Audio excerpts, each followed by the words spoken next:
오늘은 우리가 홀로 빛나는 별은 없다 라는 제목으로 우리 말씀을 나누고자 합니다. 여러분, 자수성가란 말 들어봤죠? 자수성가. 이 자수성가라는 이 한자 사자성어를 잘 보면 스스로 자의 손수자, 그러니까 자기 손으로 성, 이룬다, 가, 집을, 그러니까 자기 손으로 직접 집을 이루었다 라는 뜻이에요. 그래서 보통 이 뜻은 부모님에게 물려받은 자산 하나도 없이 자기가 열심히 노력해서 가정을 꾸렸다라는 뜻이기도 해요. 아마 이런 사람들 여러분 주위에도 많이 있을 거예요. 많이 보기도 하고 TV에 나오기도 하고. 그런데 이 자수성가라는 말을 우리가 조금만 다시 생각해 보면 사실상 세상에는 자수성가가 없죠. 왜냐하면 한 사람이 태어났을 때 그 아이가 스스로 혼자 다 하는 경우는 없거든요. 그냥 부모님이 입히고 씻기고 먹이고 재우고 다 해요. 그리고 그 아이가 장성하면서 어느 순간 흔히 자아라 그러죠. 나라는 게 인식이 되면서 나 스스로 할 거야 라고 생각하게 되죠. 이런 아이들은 잘 큰 거예요. 부모님이 잘 키우신 거죠. 잘 성장한 거고. 그런데 그 아이가 나 스스로 할 거야 라고 말하기 직전까지 스스로 할 수 있었던 게 없다는 거죠. 그래서 사실상 자수성가라는 이 말은 없는 거예요. 그래서 가끔은 성공했다고 하는 사람들이 TV에서 하는 말 중에 선생님 들었던 내용이 뭐냐면, 옛날에는 내가 자수성가했다라고 생각했는데 지금 내가 이 시점에서 뒤를 돌아보니까 다 부모님께 물려받은 거더라 라는 고백을 한다는 거예요. 그래서 자수성가라는 말은 어떻게 보면 이 세상엔 없는 말이다 라고도 볼 수 있죠. 그러나 우리가 지금 이사야서를 계속 읽고 있는데 이 예언서에 나오는 나라 중에 자기가 자수성가했다고 믿은 나라가 하나 있죠. 그게 바로 남유다라는 나라예요. 남유다. 지난주에도 한번 이야기했죠. 이 아하스 왕. 당시 남유다 왕이었던 이 아하스 왕은 이사야 선지자를 통해서 하나님이 계속 말씀하시는데도 안 들어요. 들을 준비가 안 됐으니까. 그때 자기가 의지했던 것, 자신의 두 눈과 자신의 두 귀와 그리고 자신의 두뇌였어요. 정치적 계산을 계속하죠. 에브라임과 아람이 야 우리 아수르 칠 거니까 너도 같이 하자 하니까 했을 때 아하스는 싫다라고 했죠. 왜냐하면 괜히 강대국들 싸움에 휘말리기 싫잖아.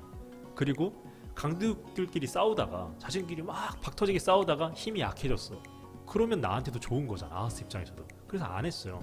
안 할래 라고 하니까 결과가 뜻대로 안 됐죠. 에브라임과 아람이 그럼 남유다부터 공격할래 해가지고 남유다를 치려고 하니까 그때 아하스가 안 되겠다 싶어서 아수르에게 도움을 요청했죠. 나 도와줘 라고. 아수르는 도와주러 왔어요. 근데 결과가 어떻게 됐어요?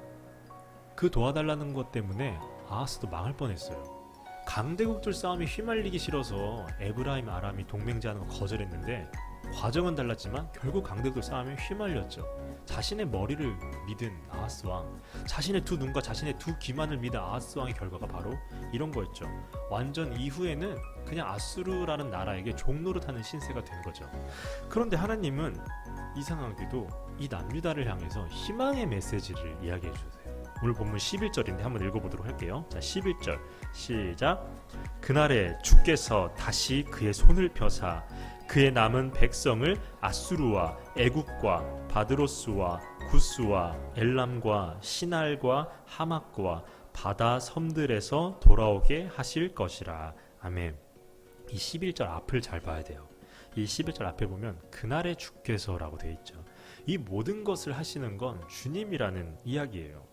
남유다라는 나라는 원래 북이스라엘, 에브라임과는 한 나라였어요. 그러니까 우리가 지금 북한, 남한 나뉘어진 것처럼 원래는 한 나라였어요. 한 나라였고 이 나라가 처음 세워졌을 때도 하나님의 은혜로 세워진 나라예요. 그러니까 애굽에서 종살이하고 있었던 그 이스라엘 백성들을 끄집어내서 가나안 땅으로 들어간 후에 하나님이 이스라엘이라는 나라를 세워줬죠. 처음부터 하나님 뜻대로 다 된 거죠. 이스라엘 백성들은 한 건 별로 없어요. 그냥 하나님이 시킨 대로 했죠. 그리고 나라까지 세워졌고. 그런데 시간이 지나자 이스라엘 백성은 하나님이 불편한 거예요. 뭐가 불편하냐면 당시는 전쟁이 많았어요. 전쟁을 하면 전쟁을 지휘하는 지휘관들이 있겠죠. 근데 대부분 전쟁은 왕이 직접 지휘를 했죠. 그리고 너무 큰 나라 같은 경우는 왕이 직접 나오지 않고. 근데 이스라엘 백성들은 저게 부러운 거예요. 자기와 전쟁하는 저 상대방 나라에 직접 지휘관이 있다라는 거예요. 자기 눈에 보이는 지휘관이 있어요. 그래서 지시를 그때그때 하는 거예요. 공격해라, 퇴각해라, 잠시 머물러라, 우리 이제 전쟁 그만하고 돌아가자 이 말을 계속해서 해주니까 와 편하겠다라고 생각한 거예요. 근데 이스라엘 백성 어땠냐면 뭐 하나 할 때마다 하나님께 물어봐야 돼요. 기도하는 거죠. 쉽게 말하면 여러분들 기도할 때 하나님 바로 응답이 오나요? 안 와요. 뭐 하나님 안 듣고 있는 것 같아 가끔씩은. 근데 이스라엘 백성들이 똑같이 그 답답함을 느낀 거예요.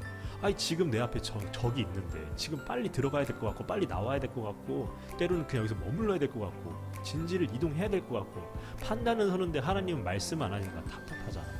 그래서 이스라엘 백성들이 왕을 달라고 그랬어요. 아니 우리도 왕을 좀 주세요. 하나님은 당시 기분이 좀 안 좋았어요. 그 말이. 왜냐하면 하나님을 거부하는 거잖아요. 그렇지만 하나님은 양보해줬죠. 그냥 하나님의 자비하심으로 왕을 세워줬어요. 왕은 세워줬지만 하나님은 그래도 너 왕은 하나님 뜻에 맞게 통치를 했어야 됐죠. 그렇게 처음엔 잘하는가 싶었어요. 그러다가 나라가 솔로몬이란 왕 이후에 그 아들 르호보암 왕 때 나라가 갈라졌어요. 왜냐하면 하나님 그때 통치를 안 했거든요. 막 핍박하기 시작했고 자신의 지파와 다르면 그냥 학대하기도 했고 자신의 하나님의 통치를 안 했어요. 그들은 자신의 생각대로 했죠. 그러다가 어느 순간 이 멸망 직전까지 온 거예요. 자기가 잘해서 된 줄 알았던 거예요. 그들은 계속해서 처음부터 하나님의 은혜로 세워진 나라인데 내가 잘해서 여기까지 온 거야 라고 교만하게 생각했던 거죠. 그 결과는 멸망이었어요. 그 결과는.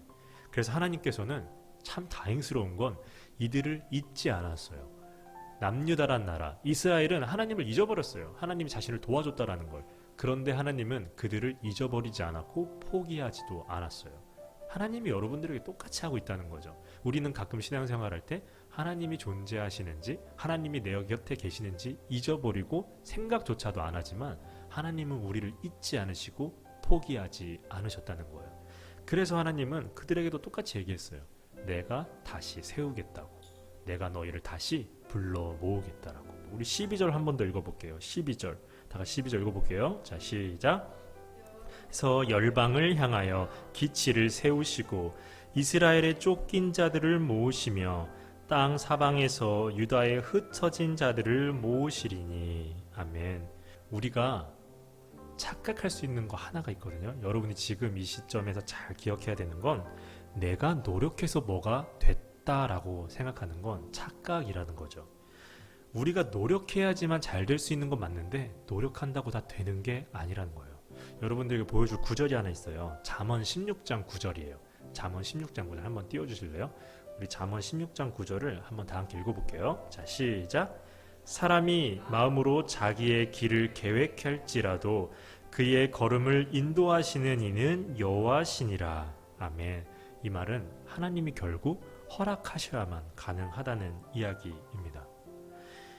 우리 모두는 스스로 빛날 수 없어요. 우리가 잘해서 되는 게 아니라 알게 모르게 우리를 옆에서 도와주시는 부모님, 그리고 선생님, 그리고 친구들, 그리고 계속해서 언제나 우리 곁에 계신 하나님이 있기 때문에 우리는 빛나는 거예요. 그래서 우리 드림리더 친구들은 언제나 겸손한 마음으로 이 하루하루를 살아가시길 주님의 이름으로 축복합니다.